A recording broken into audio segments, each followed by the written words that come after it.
Buenas noches. En una nueva edición de nuestro comentario de la semana, Dante Paiva Goiguru quiere acercarse a ustedes para conversar sobre un fenómeno que hemos podido ver con mayor atención durante el último mes. Y va de la mano con un proyecto de ley que se ha presentado el 22 de noviembre último, el proyecto de ley número 667-2016, por parte del congresista Gilbert Violeta, de la bancada de Peruanos por el Cambio. Este proyecto de ley es más que, digámoslo así, propicio en el contexto en el que nos encontramos, aunque también tenemos algunas observaciones sobre el mismo, y es que ahonda sobre un asunto que debemos tomarle la debida atención. ¿De qué estamos hablando? Del sistema electoral que existe en nuestro país. ¿Por qué hablaba de esto en un inicio sobre el contexto en que vivimos? Los últimos resultados demuestran que la señora Hillary Clinton superó en las elecciones norteamericanas por más de 2 millones de votos a su contendor Donald Trump. Sin embargo, para todos es sabido que Hillary Clinton, aunque tuvo más votos que Donald Trump, no va a ser la presidenta. Y es ya Donald Trump el presidente electo por el pueblo norteamericano. Algunos se preguntarán, pero ¿cómo en el Perú tenemos esto de la mitad más uno?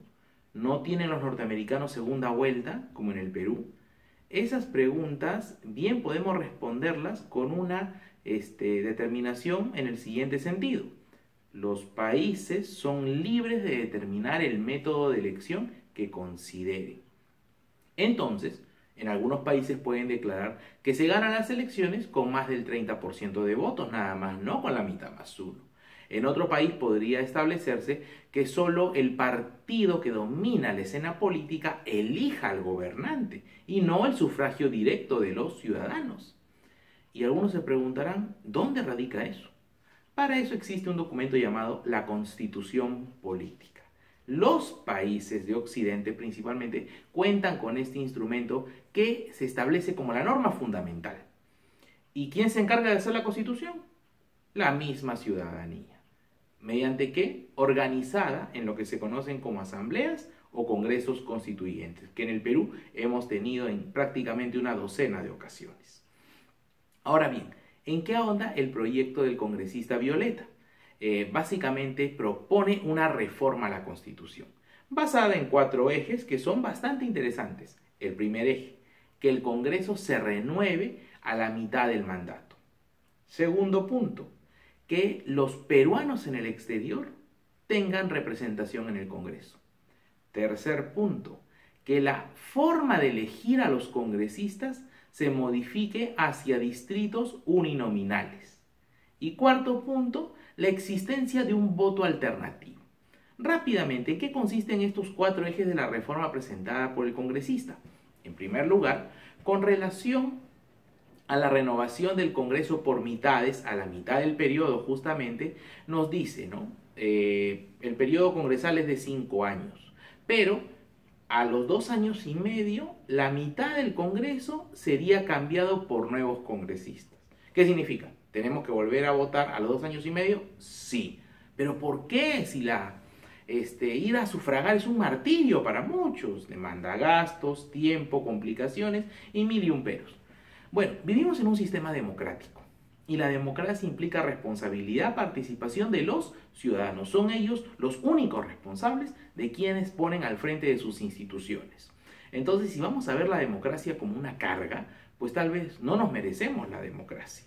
Y como tal, sin ánimos de cometer ningún perjurio, muchos ensayistas y algunos también políticos en su momento en el Perú, cuando se fundaba como república en el siglo XIX, señalaban que la democracia y la república no iba a servir para el Perú, porque decían que habíamos sido toda nuestra vida súbditos del Inca. Estábamos acostumbrados a agachar la cabeza y como tal, pues no éramos capaces de regir nuestro propio destino mediante la decisión democrática en nuestras autoridades.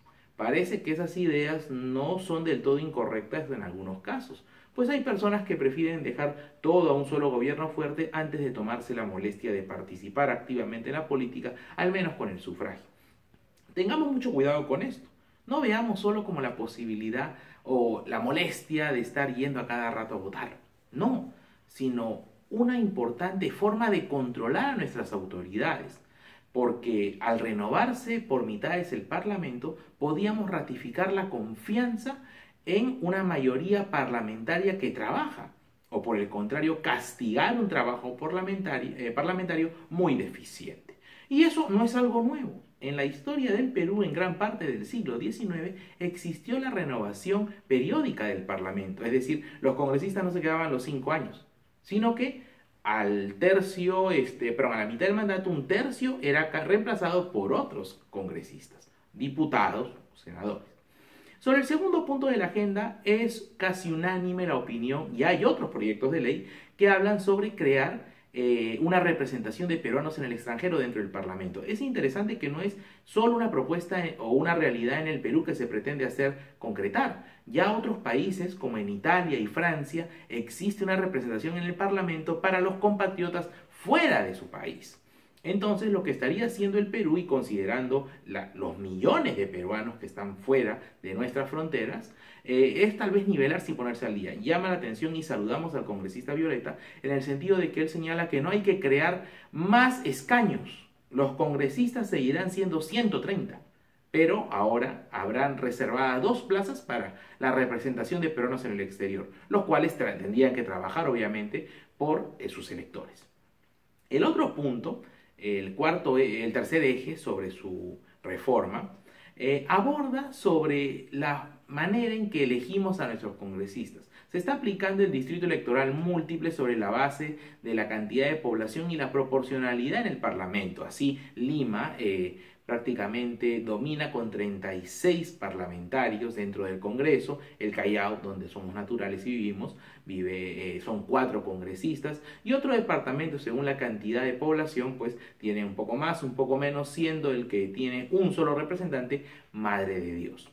Sobre el particular, el tema del distrito unidimensional, o la forma de demarcar, es un asunto bastante técnico, pero la intención del congresista Violeta, y se deja traslucir claramente en el proyecto, es que desea que la representación sea más cercana a la población, tomando como base los departamentos y Lima Metropolitana con la provincia constitucional del Callao. Algunos también podríamos sugerir que se tome sobre la base de las provincias, aunque si bien es cierto en el Perú hay más de 200 provincias, bien podría hacerse una suerte de demarcación electoral específica para que los representantes en el Congreso vengan de las provincias directas y no solamente de una región como hasta en las últimas elecciones. Finalmente, sobre el voto alternativo, explicarlo puede ser un tanto complejo porque prácticamente el ciudadano tendría más de un voto en una participación electoral. No solamente elegir por el candidato a la presidencia tal, sino que tendría un voto adicional que tendría que marcar en ese momento, pero que solo se usaría en caso que ninguno de los candidatos alcance la mitad más 1 en el primer conteo. Situación, creo yo particularmente como lo he entendido, podría devenir en alguna confusión y tal vez no garantizar la transparencia del proceso. Porque de por sí el voto es algo muy valioso, pero darle más peso al voto a una ciudadanía que no ha completado su madurez política, desde mi opinión, pero que tenemos que trabajar para ello, eso es nuestra responsabilidad y deber, podría ser un tanto peligroso. Entonces, congresista Violeta y parlamentarios que han suscrito esta iniciativa de reforma constitucional, los saludo y les felicito también por el enorme esfuerzo y responsabilidad que ponen en su trabajo, digno de seguir por sus demás pares, pero creo que aún el asunto podría discutirse en algunos puntos. No obstante, es unánime la opinión a favor de la representación de peruanos en el exterior y, ¿por qué no?, también la renovación por mitades. Ese fue nuestro comentario de la semana. Esperamos haberlos ilustrado un poco más sobre los temas de la constitución política y la democracia y el sufragio. Gracias y hasta una próxima oportunidad.